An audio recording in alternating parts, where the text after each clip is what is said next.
सर्व श्रोते हो, रामकृष्ण गोविंद. आपण श्रोते सर्वजण परमात्म स्वरूप आहात. आपणास अत्यंत आदरपूर्वक सादर नमस्कार.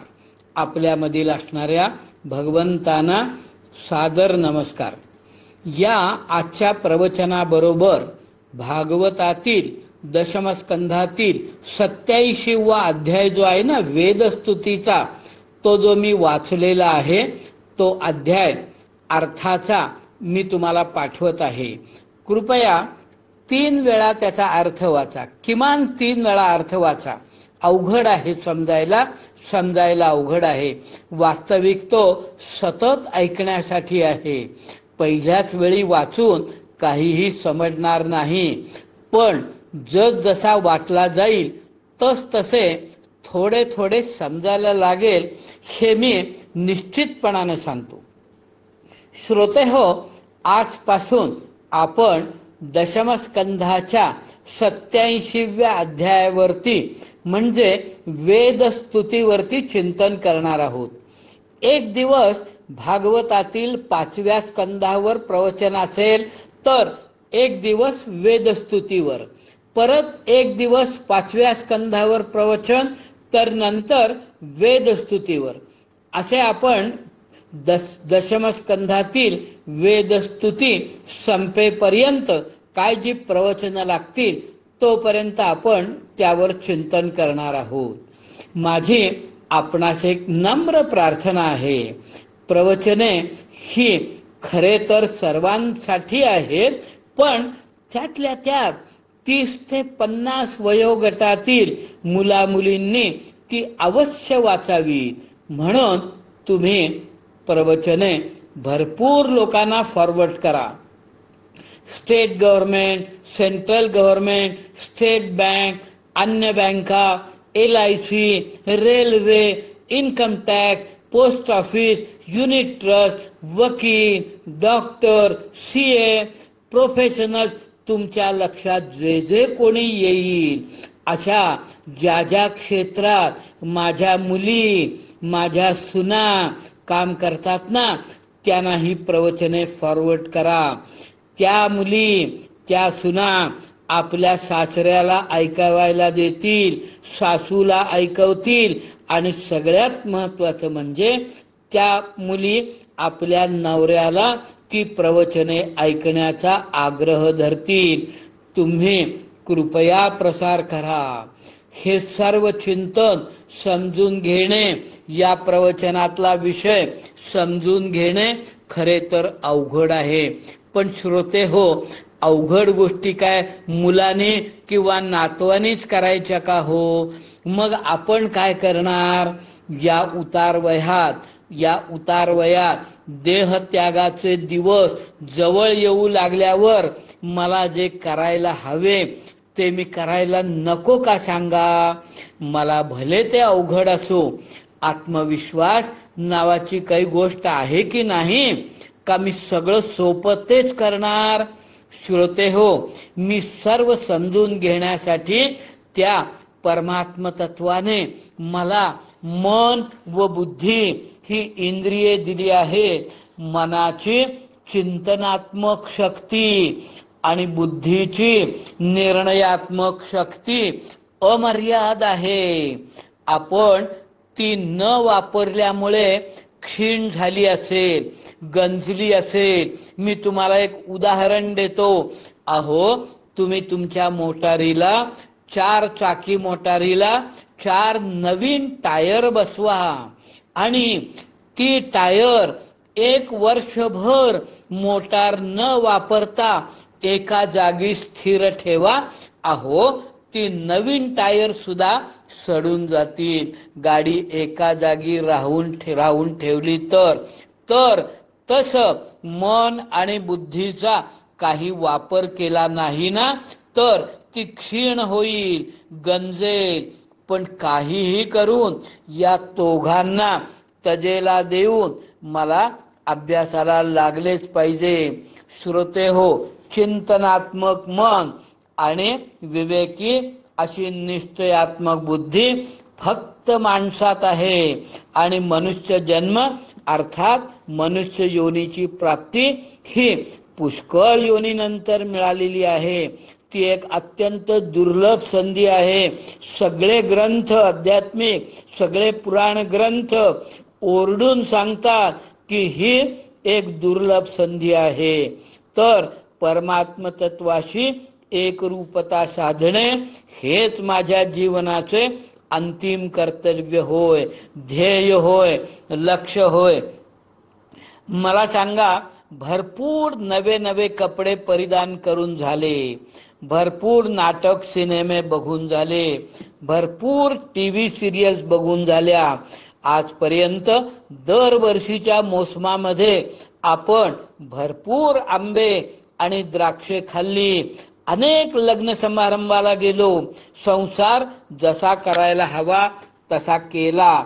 मला आता या अवस्थेपर्यंत पोचल्यानंतर एक गोष्ट सांगा, आजपर्यंत चिरकाल टिकेल अशा आनंदाचा अनुभव आपण घेतला आहे का हो? तुम्ही विचार करून सांगा. मुलाने तुमच्या डॉक्टरेट केले, डॉक्टर झाला आणि फार मोठं काहीतरी शिक्षण घेतलं, याचा अतीव आनंद झाला होतो. पण त्याच मुलाच्या घटस्फोटामुळे तो आनंद कुठे लुप्त झाला माहीत नाही. म्हणजे तो आनंद खरा नव्हता. हे केवळ एक उदाहरण होय. माझ्या किंवा तुमच्या आयुष्यातील अशी अनेक उदाहरणे देता येतील. मी म्हणतो म्हणून मान्य करू नका. चिंतन करा, विचार करा. तुमच्या स्वकष्टार्जित पण तुटपुंज्या पगारातून 30, 35, 40 वर्षापूर्वी तुम्ही एक सुंदर फ्लॅट विकत घेतला. किती आनंद झाला होता त्यावेळेला तुम्हाला.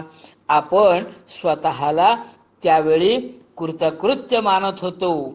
आज तो फ्लॅट जुना झाला, तो आउटडेटेड झाला, त्यातल्या सोयी गैरसोयीच्या झाल्या. आता ते फ्लॅट, तो घर पुरत नाही आणि विकला गेला तर त्याचे भरपूर पैसे येतात. म्हणून आपण या 3-4 कारणाकरता एकेकाळी आपण घेतलेली आनंदी वास्तू आपण आज विकतो आणि नवीन आनंद देणारी वास्तू विकत घेतो. म्हणजे हा आनंदाचा एक प्रकारे व्यापारच नव्हे का हो? आणि हा आनंद व्यापार जर होतो तर खरा आहे का सांगा?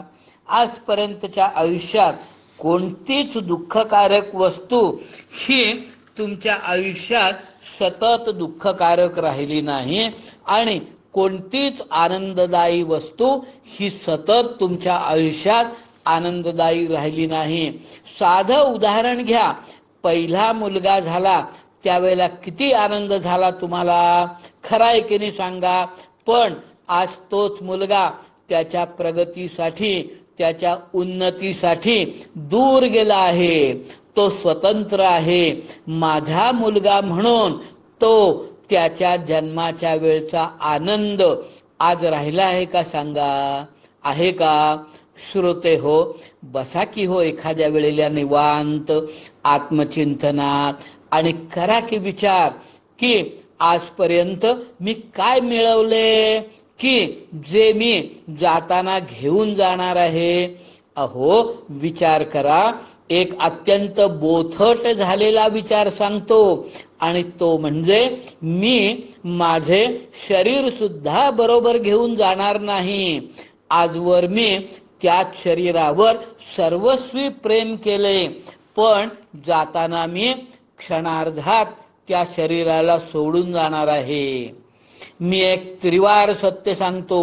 सर्व संतांनी ही गोष्ट सांगितली आहे. सर्व पुराणात, अध्यात्म ग्रंथात ही गोष्ट वारंवार सांगितली आहे. व ती म्हणजे हा संसार नश्वर आहे, हा संसार असार आहे. अहो अहो बघा, विचार करा. आज मी अत्यंत सुखी आहे, समाधानी आहे. आम्हा दोघांचा संसार आनंदात चालू आहे.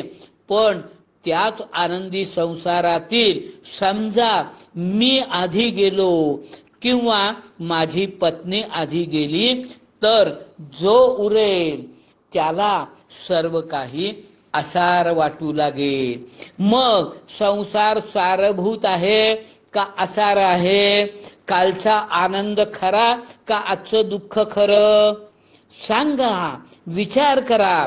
आणि मग विचार करा की बँक बॅलन्स, फ्लॅट, शेअर्स, परदेशी वारी इत्यादी इत्यादीसाठी हा जन्म मला मनुष्य जन्म मिळाला असेल का? आणि हे असून सुद्धा मी आजपर्यंत चिरकाल टिकणाऱ्या आनंदाचा अनुभव घेतला आहे का? आणि मग परमात्म तत्व जाणण्याने नव्हे तर त्यासाठी केलेल्या प्रयत्नाने सुद्धा जर तो निरतिशय आनंद मिळत असेल, तो परमानंद मिळत असेल, तो सर्वोच्च आनंद मिळत असेल तर त्यासाठी प्रयत्न करायला काय हरकत आहे? आजपर्यंत खूप काही करून झाले, प्रयत्न करून झाले, अजूनही काही आपल्याला सर्वोच्च आनंद मिळाला नाही. मग आता हाही एक प्रयत्न करून बघायला काय हरकत आहे? अवर्णनीय आहे हो, आनंद स्वरूप अवर्णनीय आहे. आणि मी सच्चिदानंद रूप आहे, सत्स्वरूप आहे, आनंद स्वरूप आहे, चित स्वरूप आहे, पण मी ते विसरलो आहे. अहो, एक प्रयत्न आनंददायी आहे नव्हे, आनंद रूप आहे, आनंदमय करणारा आहे असे माऊली म्हणतात, समर्थ म्हणतात, एकनाथ महाराज म्हणतात, गोंदवलेकर महाराज म्हणतात, गुरुदेव रानडे म्हणतात, विवेकानंद म्हणतात, लोकमान्य टिळक म्हणतात. तरी सुद्धा मी विश्वास ठेवायचा नाही, तरी सुद्धा प्रयत्न करणार नाही. आपल्यापाशी आता दुसरा पर्याय शिल्लक राहिलेला नाही आणि आपल्यापाशी वेळ पण फार थोडा आहे. माझ्यापाशी जेवढा वेळ आहे तो वेळ मी परमात्म तत्व जाणण्यासाठीच घालवणार. माझा स्वधर्म जो असेल तो असो, माझी काही कर्तव्य आहेत ती असोत, ती मी निश्चित पार पाडणार. पण कठीण असले तरी संसार करत करत संसाराच्या आसक्तीचा त्याग करणार आणि देहत्यागापूर्वी मी परमात्म तत्वाशी एकरूप होणार. माझा देहाभिमान सोडणार, देहाचे तादात्म्य सोडणार. श्रोते हो, मी अत्यंत आत्मीयतेने तुम्हाला हे सांगत आहे. एक गोष्ट ध्यानात घ्या, परमात्म तत्व म्हणजे ब्रह्मतत्व. मला ब्रह्मतत्वाचा अनुभव घेतल्याशिवाय मी या देहाचा म्हणजे या साधनाचा त्याग करणार नाही, करायचा नाही. माझ्यासाठी किती वेळ आहे मला माहीत नाही. खटवांग नावाचा एक राजा होता हो, राजा होता. त्याने देवांना खूप मदत केली, म्हणून त्याला काय झालं कुणास ठाऊक, पण आत्मज्ञानाची ब्रह्मज्ञानाची आर्तता लागली. त्याने मग देवांना विचारले की आत्मज्ञानासाठी ब्रह्मज्ञानासाठी माझ्याकडे किती वेळ आहे? देव त्याला म्हणाले, तुझे उर्वरित आयुष्य फक्त 2 घटी म्हणजे केवळ काही तास आहे. पण त्या खटवांग राजाला इतकी आर्तता झाली होती की त्याने त्या काही तासातच ब्रह्मतत्वाशी एकरूपता साधली. राजा परीक्षिताला यासाठी केवळ 7 दिवस लागले. आपल्यापाशी यापेक्षा निश्चितच जास्त वेळ आहे. आपण आत्ता या क्षणाला तसा निश्चय करू आणि प्रयत्नाला लागू. बाकी सर्व आपण त्या परमात्म तत्वावरच सोपवू. श्रोते हो, वेळ थोडा आहे आणि ही शेवटची संधी आहे. तेव्हा आपण आपला निश्चय करू. आपण या क्षणापासून परमात्म तत्वाचा अनुभव घेण्याच्या अभ्यासाला लागू. त्यासाठी श्रीकृष्ण शरणम मम म्हणो, नारायण माझे कल्याण करू. आता आपण भागवत दशमस्कंधातील 87व्या वेदस्तुतीच्या आधारे ब्रह्मतत्वाशी, आत्मतत्वाशी, सत्यतत्वाशी, परमात्मतत्वाशी, भगवत तत्वाशी, या जगन्नियत्याशी एकरूपता साधण्याचा प्रयत्न करणार आहोत. माझ्या प्रयत्नात, माझ्या अभ्यासात, माझ्या चिंतनात तुम्ही सहभागी व्हावे ही माझी प्रार्थना. तुम्ही आणि मी सारखेच बुद्धिमान आहोत. मी काही सर्वज्ञ नाही. मी आणि तुम्ही सारखेच बुद्धिमान आहोत. कदाचित मी तुमच्यापेक्षा अज्ञानीच आहे. मला हे जमेल की नाही माहीत नाही, पण मी वेदस्तुतीचा अध्याय वाचला, परत परत वाचला, 3-4 वेळा वाचला. त्यावर मी जे काही चिंतन करणार आहे ना, ते जरी बाळबोध असले तरी ते आपणासमोर मांडणार आहे. मी चुकेन, मी काहीतरी गडबड करेन, पण तेथे तुम्ही मला सुधारा. मला एक गोष्ट पक्की समजली आहे आणि ही गोष्ट मी याच जन्मात आणि केवळ उरलेल्या आयुष्यातच करू शकतो, समजून घेऊ शकतो. विषय वाचने, भोगविलासात गुंतायसाठी आता मला वेळच नाही. ज्या लोकांना माझे विचार पटतील त्यांनी या प्रवचनांचा प्रसार करा. ती आपल्या नातेवाईकांना, आपल्या आप्तांना पाठवावीत. तरुण नोकरदार व्यावसायिक मुली सुनांना पाठवावीत. त्यांच्या मार्फत ती सासऱ्या सासूंपर्यंत, आई वडिलांपर्यंत आणि नवऱ्यापर्यंत पोचावीत. काळ फार कठीण आहे. परमात्म तत्वाबद्दलचा विचार आणि चिंतन आपल्याला ताकद तारून नेईल आणि आपण आपले कल्याण साधू शकू. श्रोते हो, आता आपण वेदस्तुतीकडे वळू. भागवताच्या दशमस्कंध आणि 87वा अध्याय आणि पहिलाच श्लोक काढा. 10:87:1 दशमस्कंध अध्याय 87वा श्लोक पहिला. परीक्षिताने प्रश्न विचारलेला आहे. परीक्षित उवाच ब्रह्मन् ब्रह्मण्य निर्देश्ये निर्गुणे गुणवृत्तयः कथं चरन्ति श्रुतयः साक्षात सदसतः परे. परीक्षिताने विचारले, अर्थ बघा. भगवन म्हणजे शुकाचार्यांना म्हटलेला आहे उद्देशून. भगवन ब्रह्म हे कार्य आणि कारणाच्या सर्वथैव पलीकडे आहे. सत्व, रज आणि तम हे तिन्ही गुण त्यात नाहीतच. वाणीने आणि मनाने सुद्धा ते सांगता येत नाही.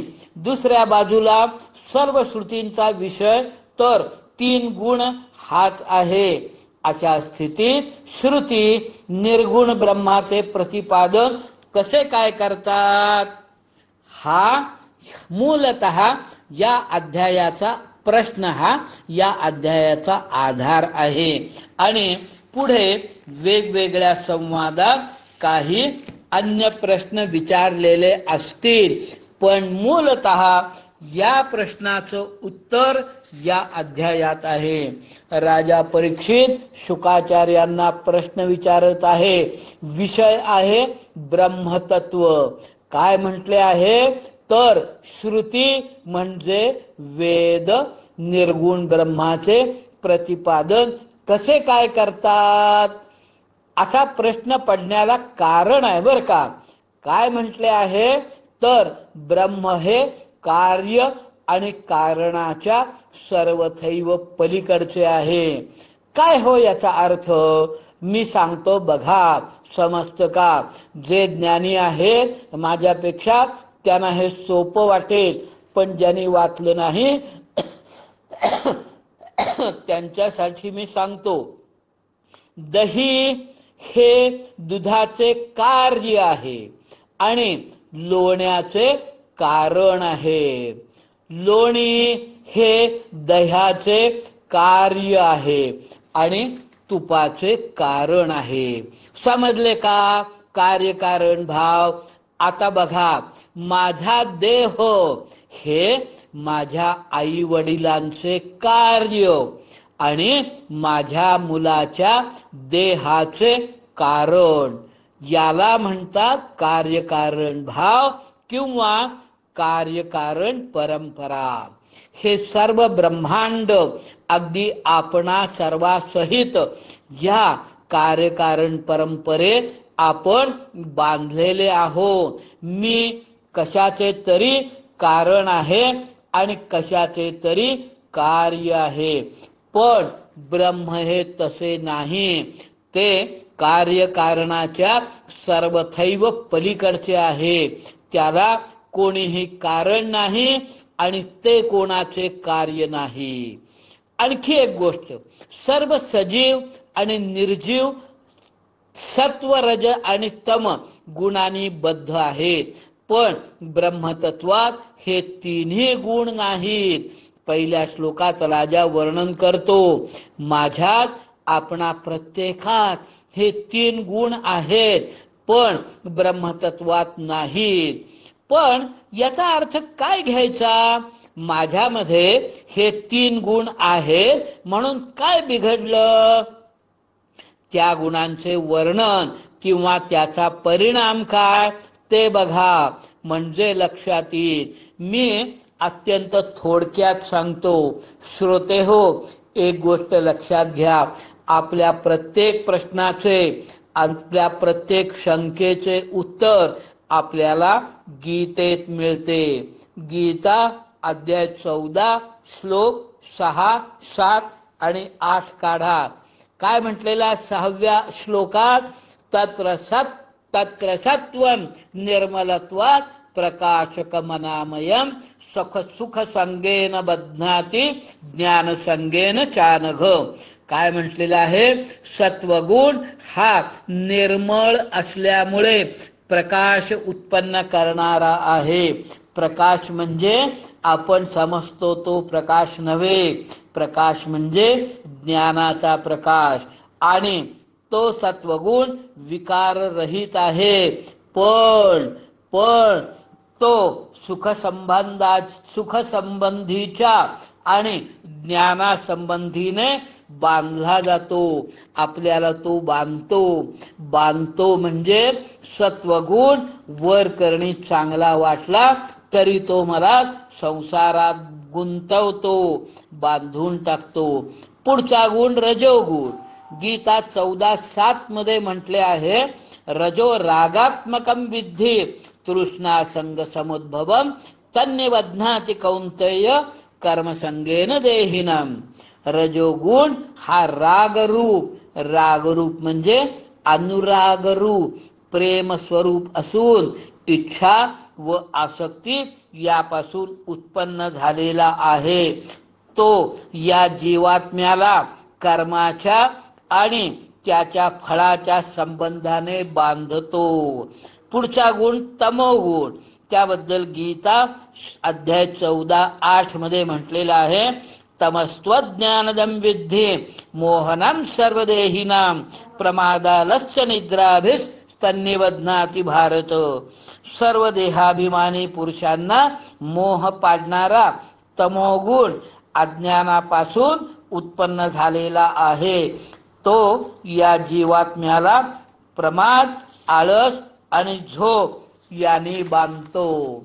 श्रोते हो आणि तरुण मुला मुलींनो, हे जे संसारात जीवाला 3 गुण बांधतात ना, बंधनात टाकतात ना, त्याची कल्पना करा.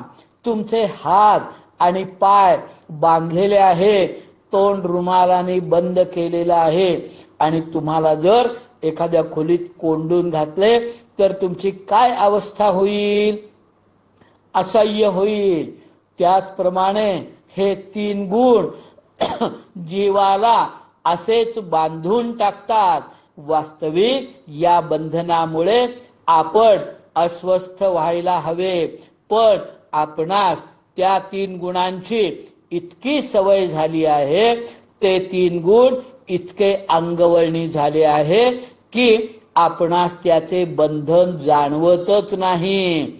याच ब्रह्मतत्वाचे वर्णन करताना अथर्व शीर्षात त्याला गुणातीत म्हटलेले आहे. श्रोते हो, या ब्रह्मतत्वात हे सत्वरजतम गुण नाहीतच नाही. तेव्हा मला याच मनुष्य जन्मात गुणातीत व्हायचे आहे. या तीन गुणांबद्दल जास्त उत्सुकता ज्याला असेल ना, त्या तरुण मुला मुलींनी गीतेचा 14वा अध्याय काढावा आणि वाचावा. अर्थ त्याचे नावच मुळी गुणत्रय विभाग असे आहे. राजा परीक्षित पुढे काय म्हणतो बघा. तर ब्रह्मतत्वाचे वाणीने किंवा मनाने सुद्धा वर्णन करता येत नाही. वेद म्हणजे श्रुती काय म्हणतात, तर सांगता येत नाही, सांगता येत नाही, सांगता येत नाही. नेती नेती नेती. श्रोते हो, तुम्ही तोडक्या मोडक्या शब्दात का होईना सगुणाचे म्हणजे पंढरपूरच्या पांडुरंगाचे वर्णन कराल, द्वारकेच्या द्वारकाधीशाचे वर्णन कराल. पण मी जर म्हटले की त्याचे वर्णन करा, त्याचे वर्णन करा, तर तुम्ही लगेच विचाराल त्याचे म्हणजे कुणाचे. मग मी म्हणेन सांगता येत नाही. आता तुम्ही अशा सांगता येत नाही त्याचे म्हणजे निर्गुणाचे कौतुक मनाने किंवा वाणीने कसे करणार. तुम्ही जे काही वर्णन करणार त्यावर मी म्हणणार ब्रह्मतत्व तसे नाही, ब्रह्मतत्व तसे नाही. अहो, म्हणूनच विष्णू सहस्त्रनामात त्याला शब्दातीत असे म्हटले आहे. अहो, त्या ब्रह्मतत्वाला अस्तित्व सुद्धा नाही. कारण अस्तित्व आले की विकार आला, अस्तित्व आले की नाश आला. अहो, त्या ब्रह्मतत्वाची उत्पत्तीच नाही, तर त्याचा नाश होण्याचा प्रश्नच कुठे आला. मग जर मला ते ब्रह्मतत्व जाणायचे असेल तर ते मी कसे काय जाणणार. कारण श्रुती म्हणजे केवळ वेदच नव्हे, तर सर्व अध्यात्मशास्त्रे त्या निर्गुण ब्रह्माचे प्रतिपादन करू शकत नाहीत. मग तुमच्या मनातला प्रश्न सांगतो. तुम्ही म्हणता ब्रह्मतत्वाचा अनुभव घ्या आणि तुम्हीच म्हणता त्याचे वर्णन करता येत नाही. तुम्ही आम्हाला काका किती गोंधळात टाकत आहात. यू आर कन्फ्युजिंग अस. मग आता आम्ही काय करायचं. भागवत दशमस्कंद अध्याय 87 श्लोक 1 द्वारे राजा परीक्षिताने हाच प्रश्न विचारला. तेव्हा आपण या प्रश्नावर आणि या अध्यायावर शांतपणे पुढील प्रवचनात चिंतन करू. तुम्ही फक्त सावधानतेने ऐका आणि याचा प्रसार करा. तुमचे वय काहीही असो, या ब्रह्मतत्वाचा अनुभव घेण्यासाठीच हा मनुष्य जन्म तुम्हाला आणि मला मिळाला आहे. याची पक्की खूणगाठ बांधू. रामकृष्ण गोविंद. पुढील विषय पुढील प्रवचनात. नारायण हरी.